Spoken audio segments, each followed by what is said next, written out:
Hello everyone, very good evening to all of you. Welcome back once again lecture number 4 over the integrals. Okay, तो पिछले class में जो भी मैंने discuss किया था, अगर उसी के आगे मैं कंटिन्यू करूं तो आज मैं एक नया टॉपिक स्टार्ट करने जा रहा हूं जिसको हम लोग इस नाम से भी जान सकते हैं कि reduction of power. Okay, reduction of power, इस नाम से भी ये हेडिंग जाना जाता है. ठीक है, पावर्स को कैसे हम रिड्यूस कर लेते हैं सम और डिफरेंस के फॉर्मेट में. और हमें पता है कि अभी हम इंटीग्रेशन बाई पार्ट्स नहीं पढ़ाए हैं, तो जैसे ही उसको डिस्कस करेंगे तो ये सम और डिफरेंस का सिलसिला यहाँ पे क्लोज हो जाएगा. तो कोई भी इंटीग्रल्स हमारे सामने आएगा तो उसको कर लेंगे. तो अभी हमारा पूरा मोटो ये रहता है कि हम पावर्स हो या कोई भी मल्टीप्लाई किया हुआ एक्सप्रेशन हो तो उसको सम और डिफरेंस के फॉर्मेट में हम क्या कर लें, रिड्यूस कर लें. ठीक है, उसके बाद ही उसको कंटिन्यू करें. ओके, होप क्लियर होगा. तो इसको हम लोग रिडक्शन ऑफ पावर क्यों बोलते हैं अभी थोड़ी देर में क्लियर हो जाएगा. तो थोड़ा सा इसको अगर मैं प्रोसीड करूं एज ए थियरी तो इसको लिख सकते हैं कि इंटीग्रेशन, ठीक है, integration using trigonometric identities. Okay, trigonometric identities. ठीक है, कुछ स्पेशल ट्रिग्नोमेट्रिक आइडेंटिटीज होती हैं, ठीक है, जिसको हम लोग यूज करके पावर्स को रिड्यूस कर लेते हैं सम और डिफरेंस के फॉर्मेट में, और जिससे हमारा इंटीग्रेशन करना क्या हो जाता है, आसान हो जाता है. ठीक है, तो कुछ basic set pattern of question होते हैं, उसी को हम लोग देखेंगे. Okay, identities. Okay, hope clear होगा. तो आगे अगर हम लोग देखें कौन कौन से ट्रिग्नोमेट्रिक आइडेंटिटीज इसमें यूज होने वाली है, तो जैसे जैसे क्वेश्चंस को हम करेंगे उसमें आइडेंटिटीज को एट ए टाइम हम बताते चलेंगे, क्योंकि trigonometry is the part of 11th जो कि ऑलरेडी हम कवर कर चुके हैं ऑफलाइन क्लास में.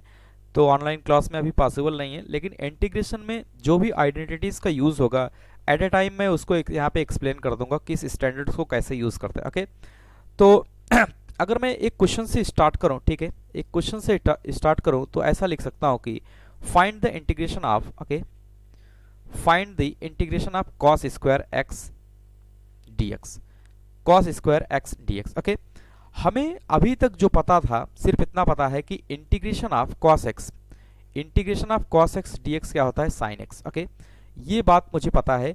हमें ये बिल्कुल भी आइडिया नहीं है कि what is the integration of cos square x.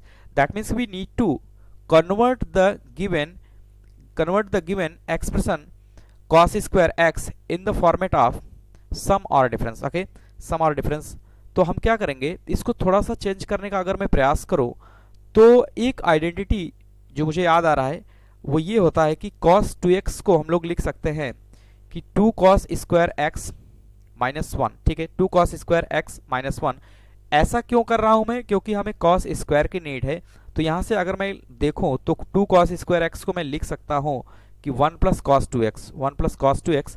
और यहां से अगर मैं cos स्क्वायर x को एलिमिनेट करूं तो यहां से आ सकता है कोई 1 plus cos 2x, 1 plus cos 2x by 2. Okay, hope clear होगा. तो इस आइडेंटिटी को यहां पे मुझे यूज करना है. दैट मीन्स कि हमारे जो काम का पोर्शन है वो सिर्फ इतना है कि अगर कहीं पर भी हमारे पास cos स्क्वायर x दिखे इंटीग्रेशन में तो उसकी जगह पे मुझे लिखना है 1 plus cos 2x by 2, 1 plus cos 2x by 2. ठीक है, तो इसी क्वेश्चन को अगर मैं फिर से रीराइट करूं तो cos स्क्वायर x dx को मैं लिख सकता हूं कि integration of 1 plus cos 2x, 1 plus cos 2x by 2 dx. Okay, अगर फर्दर इसको थोड़ा सा सिंप्लीफाई करें तो मैं ऐसा भी लिख सकता हूं कि integration of 1 by 2 dx plus integration of 1 by 2 cos 2x. Okay, cos 2x dx. Okay, hope clear होगा.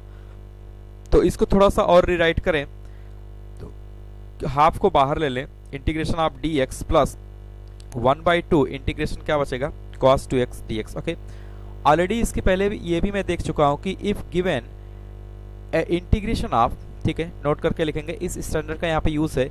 If integration of fx dx equal to gx then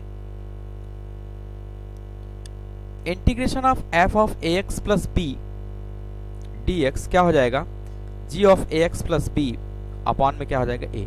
इस स्टैंडर्ड को पिछले क्लास में मैंने खूब यूज किया. ठीक है, कि कैसे गिवन इंटीग्रेशन को हम लोग एक लीनियर एक्सप्रेशन से रिप्लेस करते हैं तो उसका इंटीग्रेशन क्या होता है. ओके, होप क्लियर होगा. तो इसी के आगे अगर मैं इसको फिर से कंटिन्यू करूं तो ऐसा कर सकता हूं कि 1 by 2, okay, 1 by 2 integration of dx plus 1 by 2 integration of cos 2x, integration of cos 2x dx, अगर इस रूल को मैं यहाँ पे यूज करूँ एज ए स्टैंडर्ड, तो यहाँ पे dx का इंटीग्रेशन क्या होता है x, दैट मीन्स क्या हो जाएगा 1/2 x plus c1 plus 1/2 cos 2x का इंटीग्रेशन क्या हो जाएगा sin 2x अपॉन में क्या लिखेंगे 2, ठीक है, plus c2। Okay, hope clear होगा। थोड़ा सा इसको अगर अच्छे से लिखे तो मैं लिख सकता हूँ कि x/2 प्लस का c1 plus sin 2x by कितना हो जाएगा 4, sin 2x/4 प्लस c2। अगर इन दोनों कांस्टेंट को मैं एट ए टाइम एक जगह लिख दूं, ठीक है, दोनों को अगर मैं मिक्स कर दूं, सिर्फ एक कांस्टेंट से रिप्लेस कर दें, तो क्या हो जाएगा x/2 plus sin 2x/4 plus क्या हो जाएगा c। That means the finally we can say that the integration of cos square x dx की वैल्यू क्या आ जाएगी, ये आ जाएगी, ठीक है। Integration of cos square x dx की वैल्यू क्या आ जाएगी, ये आ जाएगी। अच्छा, इसमें जो सीखना था वो ये सीखना था कि कभी भी जब cos स्क्वायर x का इंटीग्रेशन हमसे पूछा जाए तो मुझे सिर्फ cos x का इंटीग्रेशन आता है। दैट मीन्स कि we need to do something कि cos स्क्वायर x को 1 प्लस cos 2x/2 से क्या करेंगे, रिप्लेस करेंगे इन द एंटायर इंटीग्रेशन। जहां पर भी cos स्क्वायर x आएगा वहां पे मुझे इस ट्रिग्नोमेट्रिक आइडेंटिटीज का क्या करना है, यूज करना है। मैं क्वेश्चंस को लेके चलूंगा, उसी में थियरी के पोर्शंस को, दैट मीन्स कि ट्रिग्नोमेट्रिक आइडेंटिटीज को इंक्लूड करके बता दूंगा, ठीक है। जैसे एक ये सेट पैटर्न है कि आपसे पूछा जाता है कि what is the integration of the cos square x dx, तो वहां पे मुझे cos 2x रिमेंबर होना चाहिए कि 2 cos स्क्वायर x माइनस 1, और 2 cos स्क्वायर x को अगर मैं फिर से फाइनलाइज करूं तो 1 प्लस cos 2x, तो cos स्क्वायर x यहाँ से एलिमिनेट होके आ जाता है 1 plus cos 2x/2। That means कि in the place of the cos square x we need to rewrite 1 plus cos 2x/2, और 1 प्लस cos 2x/2 का इंटीग्रेशन करना क्या होता है, आसान होता है।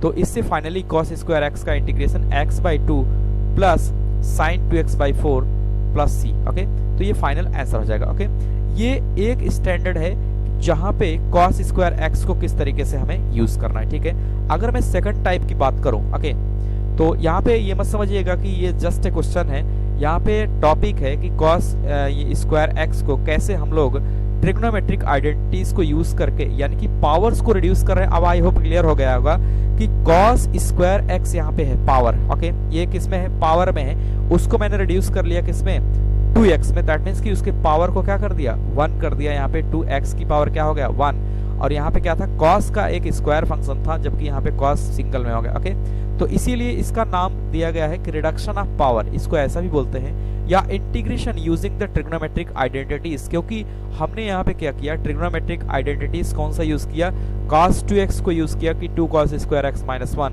और ये भी कह सकते हैं कि cos स्क्वायर x को हमने रिप्लेस किया कि 1 plus cos 2x/2। Okay, hope clear होगा। फिर से अगर मैं एक नए क्वेश्चंस के टाइप को लिखूं, ठीक है, तो कुछ ये पैटर्न होगा हमारे सामने क्वेश्चंस का।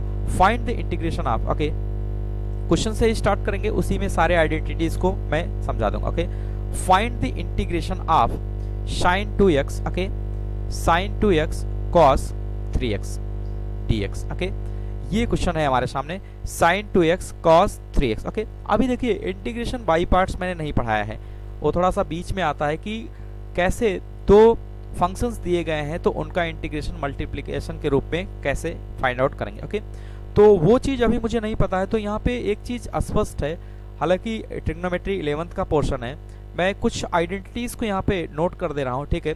जैसे 2 sin a cos a equal to होता है 2 sin a cos b। Okay, 2 sin a cos b equal to क्या होता है कि sin a plus b plus sin a minus b। Okay, और 2 cos a sin b, 2 cos a sin b equal to क्या होता है कि sin a plus b, ठीक है, minus sin a minus b। Okay, 2 cos a cos b equal to होता है कि cos a प्लस b, ठीक है, plus cos a minus b।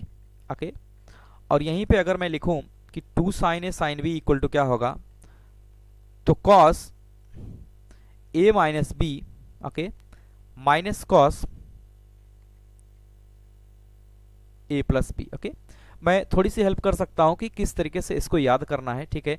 वो ऐसा कुछ होगा कि आप एक काम करिए कि जैसे दो फार्मूले को एक बार याद रखिए। जैसे अगर मैं इसको याद करूं तो ऐसे याद करना है कि two sine A cos B, two sine A cos B, sine A plus B plus sine A minus B. अब कॉस ए को पहले लिखना है, साइन बी को बाद में लिखना है। Two cos A sine B, तो इसमें क्या लगाएंगे, सिर्फ माइनस यहाँ पे यूज कर लेंगे, सिर्फ यहाँ पे क्या यूज कर लेंगे, माइनस, कि sine A plus B minus sign A minus B. Okay, उसके बाद कॉस ए कॉस बी में मुझे क्या कैसा फंक्शन यूज करना है, कॉस का ही यूज करना है कि कॉस ए प्लस बी प्लस कॉस ए माइनस बी। और उसी के अपोजिट में टू साइन ए साइन बी को अगर हम यूज करेंगे तो वहां पे हम लोग क्या यूज कर लेंगे, टू साइन ए साइन बी में कॉस ए माइनस बी माइनस कॉस ए प्लस बी यूज करना है। ठीक है, तो जस्ट इसको रिमेंबर करना है। और यहाँ पे चार टाइप के क्वेश्चंस बनेंगे, चार टाइप के क्वेश्चंस बनेंगे। अब मैं बारी बारी से करके दिखा दे रहा हूँ किस तरीके से चार क्वेश्चन बनेंगे। जैसे अब हमारे सामने एक ही प्रोटोटाइप मैंने लिया है, उसी में मैं क्लियर कर दूंगा। ठीक है, ध्यान दीजिएगा। जैसे हमसे पूछा गया है कि find the integration of sign 2x cos 3x, that means कि अगर मैं देखूं इस पूरे स्टैंडर्ड्स में, पूरे स्टैंडर्ड्स में अगर मैं नजर घुमाऊं तो हमारे सामने साइन ए कॉस बी टाइप का ये पैटर्न है, साइन ए कॉस बी टाइप का पैटर्न है। दैट मीन्स कि we need to do something to implement the formula और standard two sine A cos B. That means कि we need to multiply by 2 and divide by 2 in the given question. Okay, तो हम क्या करेंगे, इस question को अगर मैं रीराइट करूं तो हमारे पास है sign 2x cos 3x। Okay, अगर मैं स्टैंडर्ड नंबर 1 को फॉलो करूं, यहाँ पे क्वेश्चन में स्टैंडर्ड नंबर 1 को फॉलो करूं, ये 1 हो गया, ठीक है, ये 2 हो गया, ठीक है, ये 3 हो गया और ये 4। ये 4 टाइप के क्वेश्चंस हमारे सामने बन सकते हैं। जब भी इस टाइप का, इस पैटर्न का सवाल आएगा तो उसमें साइन ए देगा, कॉस बी देगा, कॉस ए देगा, साइन बी देगा, कॉस ए कॉस बी दे सकता है या साइन ए साइन बी दे सकता है। जैसा कि इस क्वेश्चन में हमारे सामने क्या दिया है, sine A cos B, that means the formula number 1। और फार्मूला नंबर 1 को इसमें फिट करने के लिए मुझे क्या करना पड़ेगा, 2 से डिवाइड और 2 से मल्टीप्लाई। तो मैं ऐसा कर ले रहा हूं कि 2 से इसमें डिवाइड कर रहा हूं और 2 से मल्टीप्लाई, दैट मीन्स कि यहाँ 2 का मैं मल्टीप्लाई कर दिया और बाहर 2 से क्या कर दिया, डिवाइड, अपने स्टैंडर्ड फॉर्मेट में इसको लाने के लिए। तो अब यहाँ पे देखिए ए की वैल्यू हमारे पास कितना आ गई, 2x, और बी की वैल्यू कितना आ गई, 3x। दैट मीन्स कि 2 साइन ए कॉस बी का फार्मूला अब यहाँ पे हम यूज करेंगे।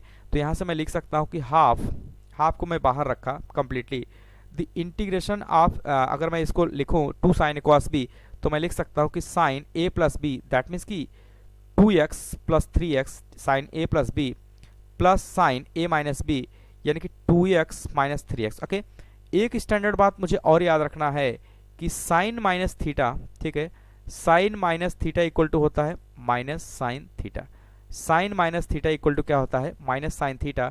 इसका भी यहाँ पे यूज है।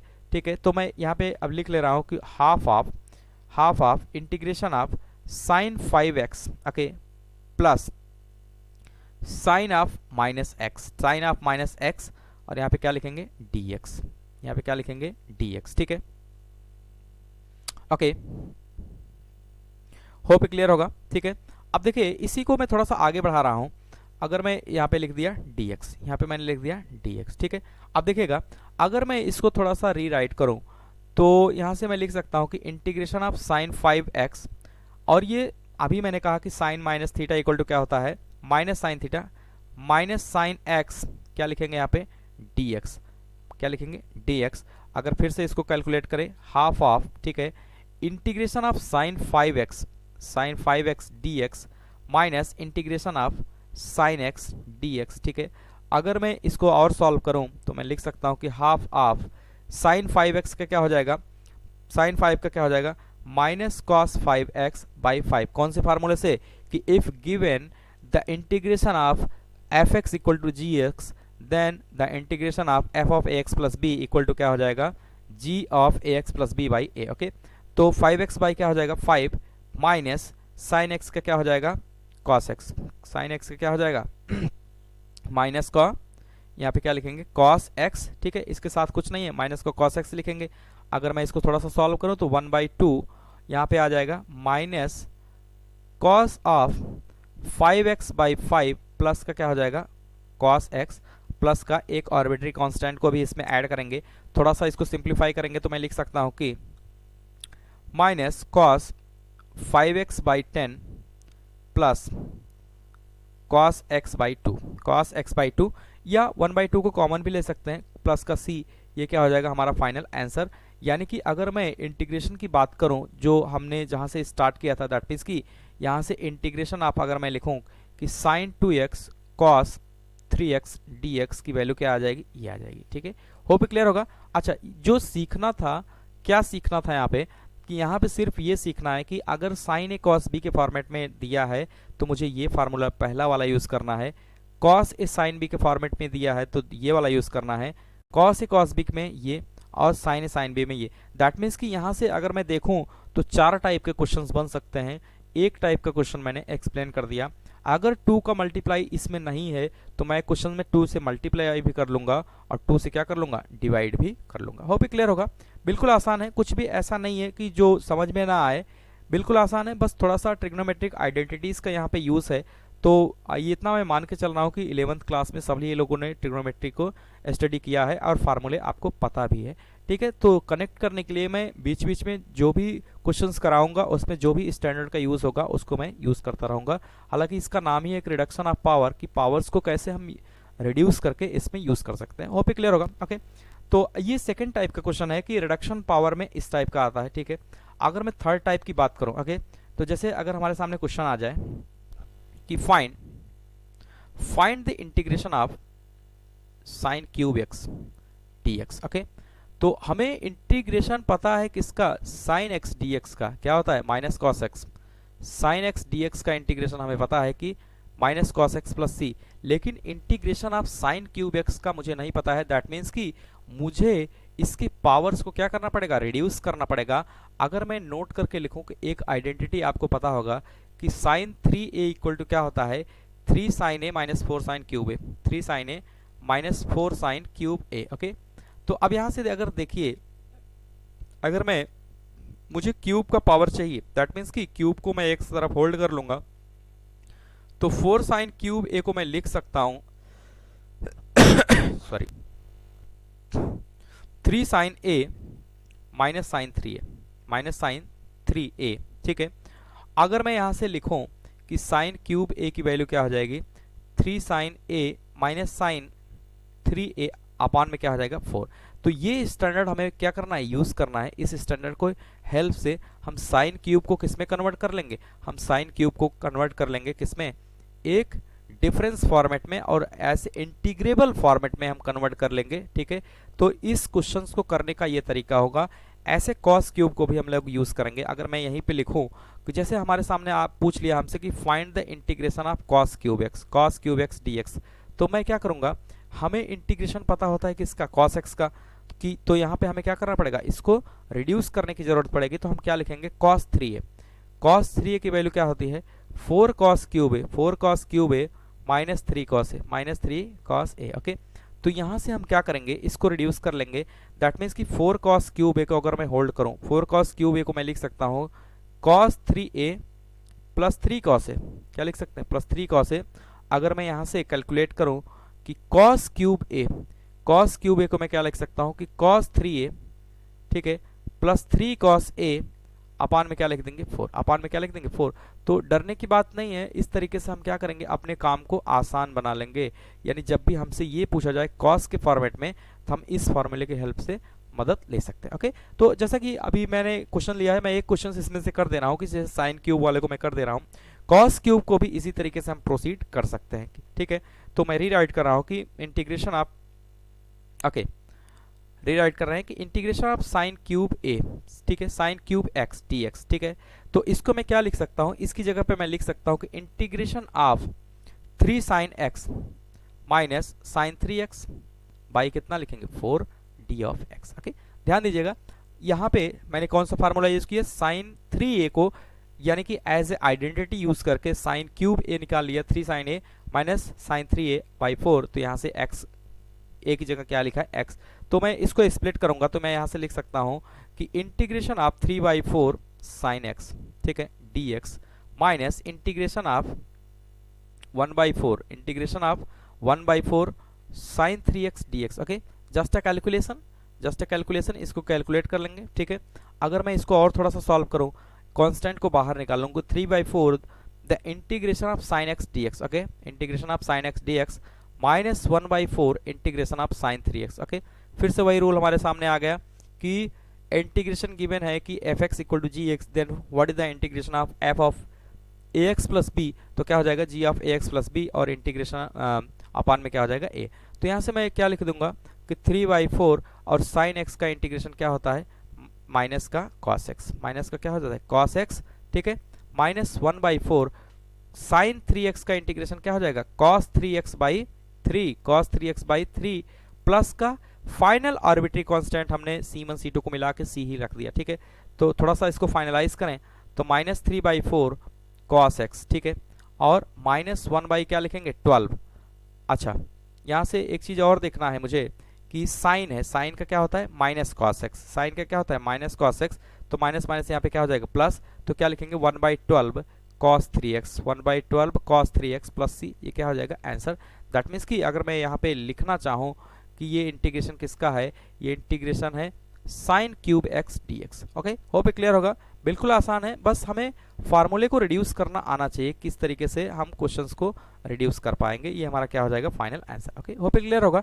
तो ऐसे कॉस को भी मैं रिड्यूस कर सकता हूँ, टेन को भी रिड्यूस कर सकता हूँ, कॉट को भी रिड्यूस कर सकता हूँ, ठीक है, बिल्कुल आसान है। अच्छा, इसी सवाल को देखिए सब्स्टिट्यूशन मेथड अभी तो मैंने कराया नहीं है, लेकिन बेसिक सब्स्टिट्यूशन आइडिया तो इतना होता ही है कि इसी को मैं सब्स्टिट्यूशन मेथड से भी कर सकता हूँ कि ठीक है।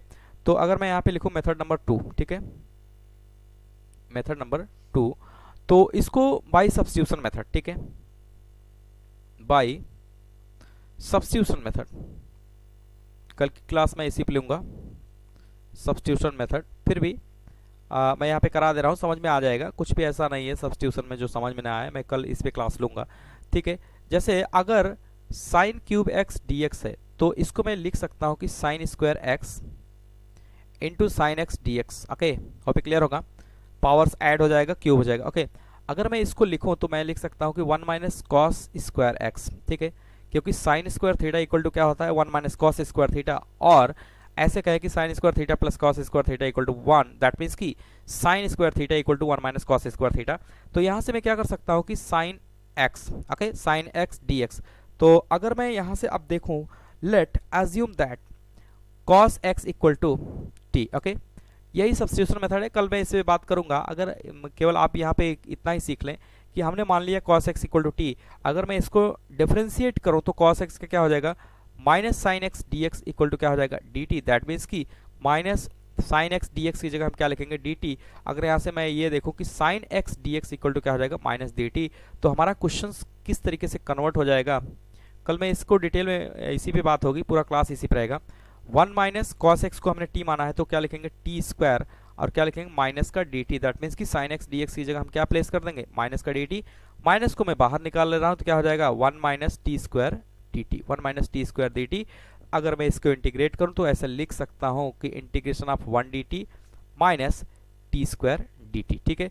तो फाइनली इसको अगर हम लोग देखें तो मैं ये कर सकता हूँ कि माइनस 1 का इंटीग्रेशन क्या हो जाएगा T minus T cube by कितना हो जाएगा 3 प्लस का c, एक हमने आर्बिट्री कांस्टेंट को ऐड कर दिया। अच्छा, t को यहाँ पे मैं मान के चल रहा हूँ कि cos x, क्योंकि हम जो चीज को मानते हैं, जिस चीज को अज्यूम करते हैं वो हमारे क्वेश्चंस का पार्ट नहीं होता है, एट द लास्ट मुझे क्या करना पड़ता है उसको एलिमिनेट करना पड़ता है। तो यहाँ पे t को मुझे एलिमिनेट करना पड़ेगा, दैट मीन्स कि यहाँ से मैं ये लिख सकता हूँ कि minus of cos x, minus of cos x plus, अच्छा यहाँ पे भी माइनस ही रहेगा क्योंकि मैंने अच्छा इसको मैं ऐसे ही कर दे रहा हूँ, ठीक है, ये हो गया, और माइनस माइनस प्लस हो जाएगा 1/3 कॉस का क्यूब एक्स प्लस का क्या लिखेंगे c। फाइनली अगर हम लोग देखें तो integration of sine cube x d x को मैं लिख सकता हूँ कि minus of cos x plus 1/3 cos cube x plus c। Okay, ये भी इसका क्या है इक्विवेलेंट रूप है, इक्वल और इक्विवेलेंट में थोड़ा सा अंतर होता है, यानी कि ये उसके समरूप ही आंसर है, कुछ भी अलग नहीं है, उसके इक्विवेलेंट आंसर है। ओके, तो यहां से नोट करके चाहे तो मैं लिख दूं कि it can be Son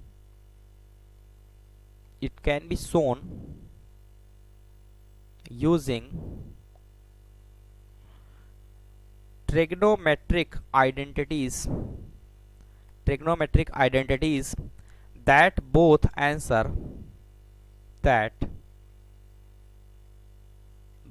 answers are equivalent। ये इंपॉर्टेंट है, इक्विवेलेंट, इक्वल नहीं इक्विवेलेंट है, क्योंकि अगर इक्वल होता तो एग्जैक्ट वही आता। हमने प्रोसीजर को फॉलो किया है, ये आंसर इक्विवेलेंट है। कैसा है? इक्विवेलेंट है, यानी कि इसको भी हम मान सकते हैं। ओके, अच्छा, पिछले को हमने किससे यूज किया था? ट्रिग्नोमेट्रिक आइडेंटिटीज को भी यूज करके इसको कर सकते हैं, और सब्स्टिट्यूशन मेथड से भी कर सकते हैं। हालांकि सब्स्टिट्यूशन मेथड अभी मैंने पढ़ाया नहीं है, कि मैं मान लिया हूं कि कल की क्लास मैं इसी पे लूंगा, पूरी कंप्लीट क्लास सब्स्टिट्यूशन पे ही होगा। ओके, तो reduction of power I hope clear होगा कि इसी तरीके से रिडक्शन ऑफ पावर को हम लोग क्या करते हैं? यूज करते हैं। ठीक है, अच्छा, कुछ बेसिक आइडेंटिटीज जो आज हमने डिस्कस किया, ठीक है, आपने देखा होगा कि किस तरीके से ट्रिग्नोमेट्रिक फंक्शंस में इसको यूज करते हैं। ठीक है, आई होप क्लियर होगा, तो उम्मीद करते हैं समझ में आया होगा। ठीक है, तो इस तरीके से हम लोग इसको यूज़ करते हैं। अच्छा, मैं टॉपिक को आगे नहीं बढ़ाना चाह रहा हूँ, क्योंकि थोड़ा सा लेक्चर भी बड़ा हो जाता है, तो एक टॉपिक को एक लेक्चर में रखते हैं, तो इसीलिए आज के लिए इतना ही रखते हैं। ठीक है, और मिलेंगे कल एक नए टॉपिक के साथ, क्योंकि अब मेरा मोटो ये है कि एक वीडियो में एक ही टॉपिक होना चाहिए, ताकि क्लैरिटी भी बनी रहे और वो टॉपिक कवर भी हो जाए। कि जैसा कि आज मैं थोड़ा सा रिकॉल करने का अगर मैं प्रयास करूं, तो मैं ये कह सकता हूं कि ट्रिग्नोमेट्रिक आइडेंटिटीज या फार्मूले आपको रिमेंबर होना चाहिए।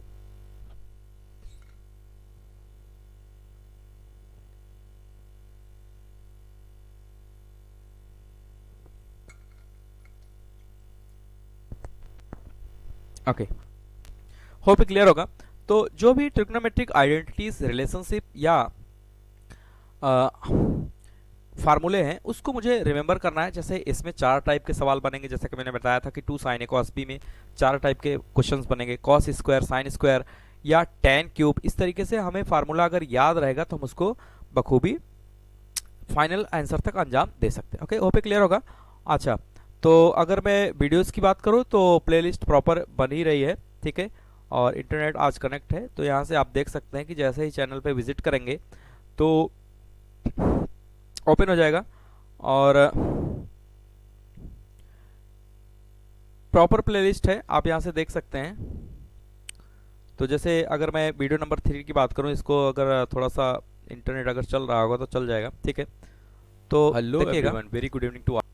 तो यहाँ से हम क्या करेंगे, अगर मैं थोड़ा सा यहाँ पे देखिएगा, डाउनलोड लेक्चर नंबर 3 लिखा होता है। ठीक है, इसको जैसे ही आप स्क्रॉल करेंगे और नीचे जाएंगे तो आप देख पाएंगे कि इसके बारे में भी थोड़ा बहुत थियरी यहाँ पे लिखा होता है। कि जैसे आप यहाँ पे देख सकते हैं कि एंटी डेरिवेटिव टॉपिक मैंने इसमें कवर किया, तो एंटी डेरिवेटिव के बारे में थोड़ा सा यहाँ पे लिखा हुआ है, और नोट्स को यहाँ से आप क्लिक करके डाउनलोड कर सकते हैं। कि जो कि रनिंग क्लास नोट्स होती है, उसका ई नोट्स उसी में एज ए PDF फॉर्मेट में प्रोवाइड कर दिया जाता है, तो आप यहाँ से डाउनलोड भी कर सकते हैं। ओके, तो कुछ दिन में कंप्यूटराइज नोट्स भी आ जाएगा, अभी उस पर काम चल रहा है। तो इस तरीके से आप जो रनिंग क्लास की नोट्स है यहाँ से डाउनलोड कर सकते हैं। ओके, जो यहाँ पे मैं कराता हूँ, डायरेक्ट उसी का PDF आपको प्रोवाइड कर दिया जाता है। होप क्लियर होगा।